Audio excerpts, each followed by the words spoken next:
이 땅에 내 삶이 비록 버겁더라도 나는 이제 내 곳으로 돌아간다. 그들이 지은 죄를 다 뉘우치고 나를 찾을 때까지 기다리겠다. 환난을 당할 때에는 그들이 애타게 나를 찾아 나설 것이다. 이제 주님께로 돌아가자. 주님께서 우리를 찢으셨으나 다시 싸매어 주시고 우리에게 상처를 내셨으나 다시 아물게 하신다. 이틀 뒤에 우리를 다시 살려주시고 사흘 만에 우리를 다시 일으켜 세우실 것이니 우리가 주님 앞에서 살 것이다. 우리가 주님을 알자. 애써 주님을 알자. 새벽마다 여명이 오듯이 주님께서도 그처럼 어김없이 오시고 해마다 쏟아지는 가을비처럼 오시고 땅을 적시는 봄비처럼 오신다.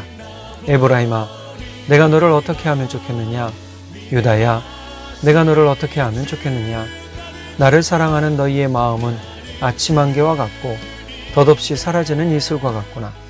그래서 내가 예언자들을 보내어 너희를 산상조각 나게 하였으며 나의 입에서 나오는 모든 말로 너희를 죽였고 나의 심판이 너희 위에 번개처럼 빛났다.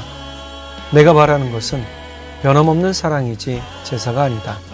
불살라 바치는 제사보다는 너희가 나 하나님을 알기를 더 바란다. 수요예배 함께 하시는 여러분, 사랑으로 축복합니다. 우리가 호세아서 지난주 말씀을 통해서 하나님께서 이스라엘 백성들을 향한 그 마음, 특별히 이스라엘 백성이 음란 가운데 있는 것, 그중 영적 음란에 대한 하나님의 책망을 들었습니다. 영적 음란에 빠져서 하나님 알기를 게으르게 한, 즉 하나님을 아는 것에 게으른 그들의 삶을 하나님이 더욱 책망하셨지요. 그들은 자신의 삶을 챙기고 자신들의 유익을 챙기는 데는 매우 빠르게 움직였지만 하나님을 아는 일에는 매우 게을렀습니다. 하나님이 이스라엘을 이렇게 책망하시듯 사실 우리도 영적 게으름에 빠질 수 있습니다. 하나님을 아는 것에 게을러질 수 있고 하나님과 동행하는 것에 게을러질 수 있습니다. 이런 것을 어떻게 할 수 있나요? 네, 우리가 말씀을 듣는 태도나 마음, 예배를 듣는 모습에서 알 수가 있습니다. 정의하는 것은 아니지만 보편적으로 나타나는 현상 중에 하나가 예배에 게을러집니다. 또 한 가지, 말씀을 연구하는데 게을러집니다. 하나님을 아는데 부지런하는 것이 하나님이 원하시는 것입니다. 그것이 오늘 본문 읽었던 6장에 나타나는 하나님의 마음입니다. 이스라엘 백성들이 하나님을 알자, 애써 하나님을 알자, 애써라는 말은 힘써서, 열심을 다해서 라는 뜻인데요.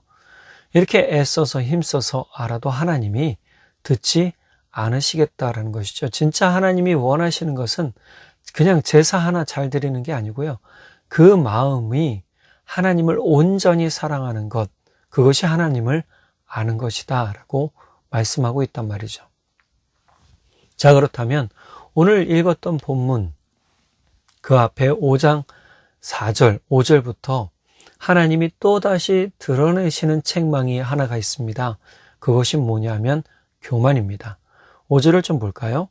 이스라엘의 교만이 이스라엘에게 불리하게 증언한다. 이스라엘의 교만이 이스라엘에게 불리하게 증언된다. 여기서 이스라엘은 북이스라엘을 이야기합니다. 그리고 또 다른 이제 말씀으로 나오면 에브라임이라고 얘기를 해요. 에브라임 지파, 우리가 너무 잘 아는데요. 에브라임 지파, 어느 한 특정 지파 같죠. 자, 그런데 통칭해서 이스라엘이라고도 합니다. 그래서 9절에 보면 에브라임이 벌을 받는 날에는 온 나라가 황무지가 될 것이다 이렇게 얘기를 하신단 말이에요. 자, 그러면 이들이 어떤 죄였냐? 아까 말씀드린 5절에 교만이라는 거예요. 그러니까 이 교만이 이스라엘에게 불리하게 증언한다라고 얘기를 하는데요.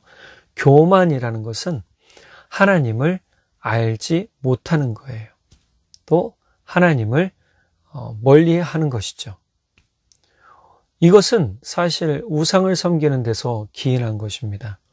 그래서 이것이 나중에 남유다로 정해졌을 때 5절 중반절 후반절 이후로 보면 이스라엘 곧 에브라임은 저들의 죄에 걸려서 넘어질 것이다. 유다도 그들과 함께 넘어질 것이다. 그러니까 유다라는 것은 남유다를 지칭합니다. 이미 하나님은요, 북이스라엘과 남유다의 멸망을 정해 놓으셨다라고 오늘 5절 이후로부터, 5장 5절 이후로부터는 말씀하시고 계신단 말이에요. 하나님이 이들의 교만을 향해서 얼마나 분노를 가지고 계신지 10절에 보면 유다의 통치자들은 경계선을 범하는 자들이니 내가 그들 위에서 나의 분노를 물처럼 쏟아부을 것이다. 그리고 12절에 보면 그러므로 나는 에브라임에게는 좀으로 유다 가문에는 썩이는 것으로 칠 것이다. 하나님이 현대인의 성경에서는 에브라임에게는 좀처럼 유다 가문에게는 썩는 냄새가 나는 것처럼 여겨질 것이다 라고 하는 거예요. 그러니까 이런 말씀을 보면 에브라임, 즉 북이스라엘이나 남유다나 하나님에게 심판받는 것이 정해져 있는 것을 알 수 있게 돼요. 자, 이런 교만의 일들이 얼마나 심했는지 악취가 나는 것으로 하나님 말씀하실 정도면 여러분 되돌릴 수 없는 상황이 되었다라고 말할 수 있는 것이죠. 하나님 지금 본문 통해서 전체적으로 뭐라고 하십니까?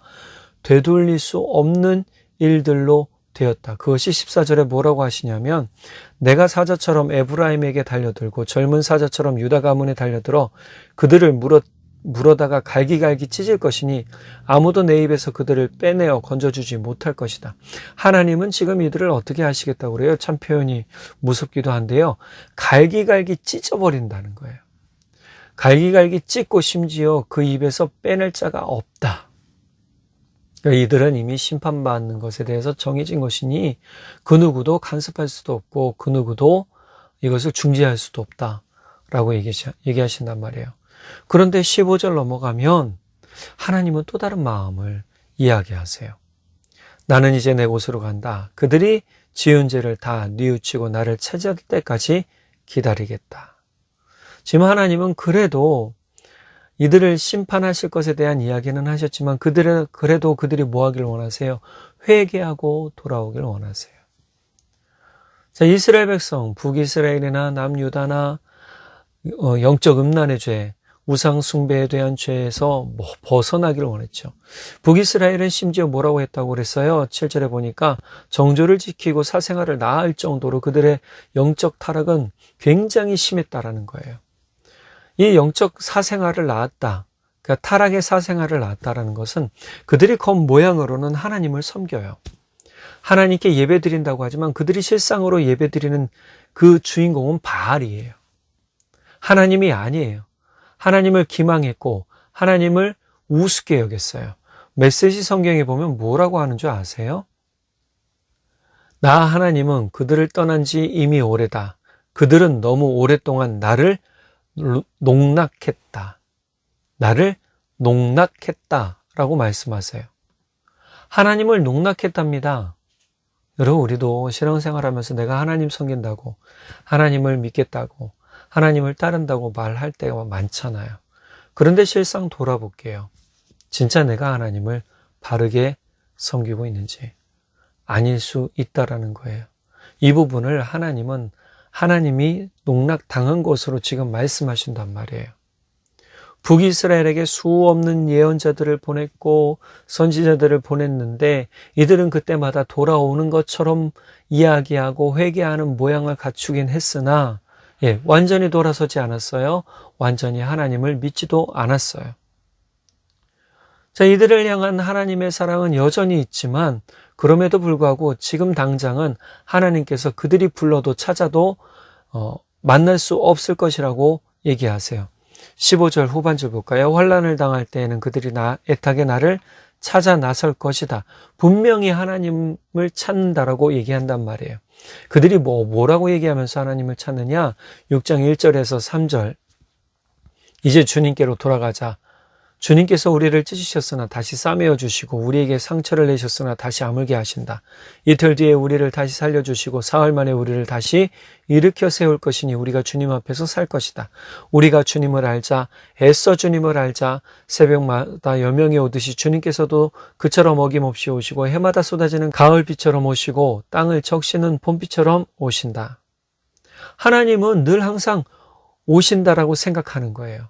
그런데 지금 15절에서 뭐라고 그랬어요? 하나님은 당분간 너희와 이야기하지 않겠다라고 얘기하세요. 너희와 상종하지 않겠다라고 얘기하세요. 여러분, 우리가 지금 하나님을 농락하고 있다라고 생각한다면 이거 큰 우를 범하고 있는 거예요. 여러분 생각해 보세요. 우리도 누군가에게 농락을 당했다 치면 그 분노가 얼마나 크겠어요. 그 마음의 상처, 낙심, 믿었던 사람에게 배신당하는 그 느낌이 얼마나 크겠어요. 사랑하는 자녀가 사랑하는 사람에게 잘해줬는데 그들이 우리를 배신하고 우리를 농락했다면 참담함은 이루 말할 수가 없겠죠. 지금 하나님이 마음이 이런 거예요. 분명히 북이스라엘은 하나님 함께로 돌아가면 하나님이 그래도 치유해 주실 거야, 고쳐주실 거야. 하나님께 돌아가면 하나님은 언제든지 우리와 함께 계셔. 아닐 수 있다라는 거예요, 지금. 여러분, 하나님이 우리와 늘 함께 계시다고 너무 자신감을 가지지 마세요. 하나님이 매일 우리와 함께 계시다고 자신감 가지지 마세요. 우리가 죄 지음에도 불구하고 하나님은 나를 떠나지 않으셔라고 착각에 빠지지 마세요. 하나님 지금 대답하지 않으신답니다. 하나님 지금 말씀하지 않으신답니다. 4절, 에브라임아, 내가 너를 어떻게 하면 좋겠느냐? 유다야, 내가 너를 어떻게 하면 좋겠느냐? 나를 사랑하는 너희의 마음은 아침 안개와 같고 덧없이 사라지는 이슬과 같구나. 지금 이들이 말하는 사랑은 아침 이슬과 아침 안개와 같습니다. 아침 안개 어떻게 되죠? 새벽부터 해서 아침 한 9시, 10시까지는 뿌옇게 안개가 껴있다가 해가 뜨면 사라지는 거예요. 잠깐의 사랑이에요. 이들은 하나님을 잠깐, 그 고난의 때에만 하나님을 바라볼 뿐이지 자신들이 기쁘고 잘되고 형통해도 하나님을 바라보지 않았어요. 힘들 때 그 잠깐 하나님을 바라보고 있었단 말이에요. 그것을 뭐라고 그래요? 나를 사랑하는 마음이 아침 안개와 같다라고 그래요. 또 덧없이 사라지는 이슬과 같답니다. 이슬도 마찬가지죠. 새벽에는 맺혀 있지만 뜨거운 태양빛이 내리쬐면 그 이슬은 다 사라져 버려요. 아주 잠깐 머물다가 가는 거예요. 우리의 사랑이 혹시 이렇지는 않은지 좀 한번 되돌아보기 바랍니다. 우리가 하나님이 영원히 나의 하나님이 되는 방법은 딱 한 가지예요. 내가 영원히 하나님을 신뢰하는 거예요. 내가 영원히 하나님을 경외하고 경배하며 하나님을 존경하고 하나님을 찬양하는 겁니다. 그런 마음이 없다면 결국은 어떻게 되느냐? 무너지는 거죠. 멸망당하는 거예요. 그 달이라고 5장에서는 나오는데요. 그 달은 뭐예요? 멸망의 때예요. 무너지는 때예요. 영적 종말의 때란 말이에요. 그러니까 하나님은 이 땅에 남김없이 많은 사람들을 쓸어버리실 텐데 심판의 때가 올 텐데 그때 우리는 살아남을 수 있느냐는 거예요. 요 잠깐의 사랑 가지고 하나님 내가 요때 잠깐 하나님 사랑한 거 기억하시죠? 아니라는 거죠. 우리는 지속적인 하나님의 사랑, 하나님께 사랑을 고백해야 되고 표현해야 되고 하나님을 바라봐야 돼요. 요 잠깐의 사랑에 하나님이 그래도 움직이셨는데 6장 5절에 보니까 하나님 뭐라고 말씀하시냐? 그래서 내가 예언자들을 보내서 너희를 산상조각 나게 하였으며 나의 입에서 나오는 모든 말로 너희를 죽였고 나의 심판이 너희 위에서 번개처럼 빛났다. 이 말씀은 너무 무섭죠. 네, 하나님은 지금 요 잠깐의 사랑을 나는 원하지 않는다는 거예요. 잠깐의 알기를 원치 않는다는 거예요. 6절에 하나님 본심이 아주 정확하게 나와 있죠. 내가 바라는 것은 변함없는 사랑이지. 변함없는 거예요. 언제나 한결같은 사랑을 하나님 원하세요. 힘들 때만 하나님 찾고 평안할 땐 하나님 찾지 않고 내가 즐길 것 즐기고 내가 누릴 것 누리고 다시 힘들어지면 하나님 찾고 이게 아니라는 거예요. 진짜 신실한 믿음, 성실한 믿음 뭔지 아세요? 힘들고 어렵고 어려울 때뿐만이 아니라 평안하고 기쁘고 감사하고 내 삶이 부해져도 하나님 찾는 거예요. 하나님 사랑하는 거예요. 제사가 아니시라고 하잖아요. 6절 중반절 후반절 볼까요? 불살라버리는 제사보다는 너희가 나 하나님을 더 알기를 바란다. 하나님은 지금 이스라엘 백성들이 신실함으로 하나님을 사랑하고 하나님을 알기를 바라고 계세요. 온전한 관계 맺기를 원하신다는 거예요. 이것이 우리에게 너무너무 중요합니다. 여러분, 지금 우리 삶이 많이 평안할 수도 있고 또 어려울 수도 있어요. 네, 어려울 때 주님을 찾을 수 있습니다. 맞아요. 1절에서 3절 북이스라엘이 하나님을 그렇게 찾듯이 찾을 수 있단 말이에요. 그런데 평안할 때는 찾지 않아요. 해가 뜨겁게 내리칠 때 사라져버리는 아침 안개와 같고 이슬처럼 사라져버리면 무슨 소용이 있겠어요. 그 잠깐의 사랑 가지고 우리가 하나님을 영원히 사랑했다라고 말할 수가 없잖아요. 사람들이 나를 어떻게 보든 나를 어떻게 평가하든 그게 중요한 게 아니에요. 지금 하나님이 우리를 어떻게 바라보시고 어떻게 평가하실까를 한번 좀 깊이 생각해 봐야 된다라는 것이죠. 그럴 때 우리 삶에서 하나님 안에서 우리가 겸손해질 수 있다라는 거예요. 북이스라엘이 영적 음란의 죄가 진짜 하늘 높은 줄 모르고 쭉쭉쭉쭉 찔러가며 올라가고 있었어요. 죄가 쌓이고 있었단 말이에요. 이 쌓이는 죄로 이들은 멸망당할 수밖에 없는 그 선고를 받았어요. 북이스라엘이든 남유다든 똑같이 선고를 받았어요. 물론 때는 다르지만 그러나 북이스라엘도 결국 멸망당했고 남유다도 멸망당했어요. 이것은 뭐예요? 호세아가 선포한 대로 되었단 말이에요. 하나님은 이러한 계획을 가지고 있는 이스라엘을 향해 하나님 돌아오길 원하셨어요. 근데 돌아오질 않았죠. 결국 포로로 끌려가서야 하나님을 찾고 하나님께서 다시금 포로 귀환시키시는 일들을 통해 이스라엘을 회복시켜 주신단 말이에요. 우리가 잘 알아야 되는 것은 바로 이 부분이에요. 우리가 교만의 죄를 가지고 있으면 하나님을 사랑할 수가 없어요. 왜요? 우리가 교만하면 하나님 사랑하는 것이 아니라 나를 사랑하게 되어 있거든요. 나를 사랑하고 나를 위해 살아요. 여러분, 이건 나쁜 건 아니죠. 나를 사랑하고 나를 위해 사는 건 나쁜 건 아니에요. 근데 문제는 뭐냐? 하나님보다 내가 더 높아질 때 그게 교만인 거예요. 지금 북이스라엘이나 남유다를 향해서 하나님 말씀하신 건 그들이 자기를 위해 사는 것은 최선의 것을 다하는데 하나님을 섬기는 데는 최선을 다하지 않아요. 하나님께 제물을 바치던 헌금을 하던 여러분 우리의 모습이 그렇지 않고 있나요 지금? 혹시 좀 한번 되돌아보세요. 내가 하나님께 열심을 다해 예배드리고 있나요? 열심을 다해 헌물을 하고 있나요? 헌금을 하고 있나요? 열심을 다해 기쁨으로 주님 앞에 내 삶을 드리고 있나요? 하나의 표현이란 말이에요. 이 표현이 점점 줄어들면 결국 누구를 위해 살아요? 나를 위해 사는 거예요. 그러면 하나님은 점점 멀어지는 거죠. 우리가 하나님 앞에 드릴 수 있는 것들을 최선을 다해 드리길 바랍니다. 내 삶이든 내 시간이든 나의 물질이든 여러분 아끼지 마세요. 하나님께서 기뻐 받으실 만한 것들을 반드시 드리면 하나님이 그 이상으로 채워주십니다. 우리의 시간도 우리의 삶도 우리의 모든 물질도 하나님이 반드시 채워주신다는 사실을 꼭 믿으시기 바랍니다. 이 말씀이 왜 중요합니까?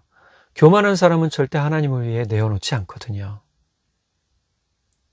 우리 삶이 하나님께 내어줄 수 있다라는 것은요, 교만하지 않다라고 얘기할 수 있는 거예요.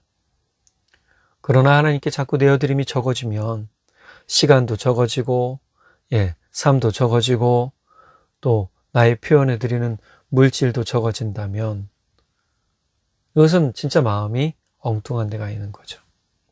여러분 콩밭에서 빨리 빠져나오시기 바랍니다. 하나님께로 돌아와야죠. 이스라엘 백성이 지금 하나님께로 돌아오라고 하나님 말씀하시는 거란 말이에요.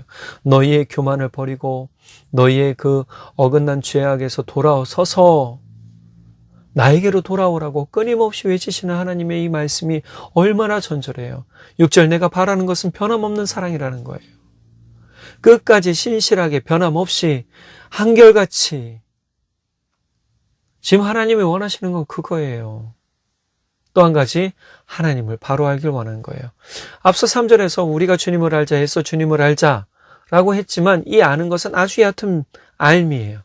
내가 경험해서 알든 들은 것으로 통해서 알든 그 암만 가지고 연구하지 않고 하나님에 대해서 묵상하지 않고 그것만 가지고 사는 거예요. 여러분 그러면 이게 한계가 있겠죠.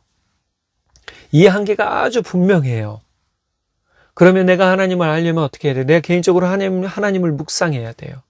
하나님을 더욱 깊이 깨달아 알 수 있도록 하나님과 깊은 친교의 관계를 맺어 가야 된단 말이에요. 그렇지 않으면 우리는 이 교만의 덫에서 빠져나올 수가 없어요.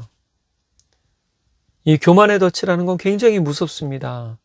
교만의 덫이 사단이 놓은 덫이라는 사실을 깨달아 한다면 우리는 이 영적 교만의 덫을 빠져나와서 우리가 하나님을 더욱 깊이 아는 것에 더욱 힘쓰고 하나님과 깊은 사귐을 가져서 우리가 하나님을 더욱 기뻐하고 하나님과 함께 사는 삶이 되도록 나아가야 된다는 것이죠. 자, 이제 좀 말씀을 마치려고 합니다. 호세아서에서 오늘 가장 중요한 핵심은 이겁니다. 변함없이 하나님을 사랑하는 것, 또 하나님을 깊이 알아가는 것. 자, 이것이 지금 우리 앞에 있는 과제이기도 하고 숙제이기도 하겠죠. 여러분, 우리가 육적인 삶만 바라보는 그러한 인생으로 살지 않기 바랍니다. 영적인 삶이 우리에게 있습니다. 우리에게 하나님은 영이시니 예배하는 자는 신령과 진정으로 예배할지니라 그랬잖아요. 영과 진리로 예배 드리자라고 얘기한단 말이에요. 그러면 우리가 영이, 하나님도 영이시기 때문에 우리가 영으로 드려야만 하나님과 깊은 관계와 교제를 맺을 수 있게 되는 거예요. 자, 이제부터 오늘 말씀 들은 것 가지고 내 안에 혹시 교만한 것이 무엇이었나? 혹시 내가 이 교만을 가지고 낳은 사생아가 있는지 되돌아보고 혹시 하나님께서 나를 심판하실 때 내가 돌아서야 되겠구나라고 빨리 깨닫는 사람이 승리하는 겁니다. 우리가 빨리 돌아서서 주님께로 나아가고 주님께로 서고 주와 함께 여전히 우리를 기다리시지만 그 주님과 함께 우리가 주님을 더욱 깊이 사랑하는 그러한 사람들 되기를 간절히 바랍니다. 기도하겠습니다. 사랑의 하나님 아버지, 참 감사합니다. 이스라엘 백성들의 교만을 하나님이 책망하십니다. 북이스라엘뿐만이 아니라 남유다조차도 음란의 영으로 휩싸여서 그들이 쾌락을 추구하고 육적 만족을 추구하며 살았습니다. 심지어 하나님께 예배드린다 하면서도 하나님을 섬기지 않고 바알을 섬기며 우상을 섬기는 것을 당연시하게 여겼던 이들입니다. 주님, 그들의 모습 가운데 비춰보면 우리의 모습도 있을 수 있습니다. 우리가 예배드리는 목적이 하나님을 기뻐하고 즐거워하며 하나님을 사랑하여서 드리는 예배가 아닌 나의 목적을 이루기 위해 드리는 예배가 아니었습니까? 주님, 용서해 주십시오. 혹시나 나의 만족을 위해 드리는 예배가 아니었습니까? 주님, 용서해 주십시오. 이제부터 우리를 구원하시고 우리를 사랑하시며 끊임없이 우리를 향해 사랑으로 보살피시는 하나님을 향해 기뻐하고 예배드리겠습니다. 주님, 우리는 그저 주님 앞에 작은 자들이나 주님이 우리를 구원하시고 사랑하셨기에 우리가 하나님의 자녀 될 수 있었던 것 기억하게 하시고 우리가 겸손함으로 주님을 향하여 끊임없이 한결같이 사랑의 고백하며 찬양드리고 또 하나님을 더욱 알아가기에 힘쓰며 하나님과 깊은 영적 교제와 묵상을 통해 하나님을 더욱 경험하는 삶들이 되도록 성령 하나님 우리를 인도해 주십시오. 오직 예수님께서 우리에게 주신 하늘 은혜의 소망을 깊이 간직하며 우리 주 예수님의 이름으로 기도드렸습니다. 아멘. 여러분, 주님을 더욱 알아가시는데 힘쓰길 바랍니다. 주일날 뵙도록 하겠습니다. 사랑하고 축복합니다. 이 땅에 내 삶이 비록 버겁더라도 주님의 선하심 나 믿으며 가리. 이 작은 자통에 주님이 이뤄가십니다. 감사로 사는 삶 나 살기 원해. 내 삶의 시간 속에 내 삶의 시간 속에 주 일하시네. 내 모든 여정 속에 함께 하시네.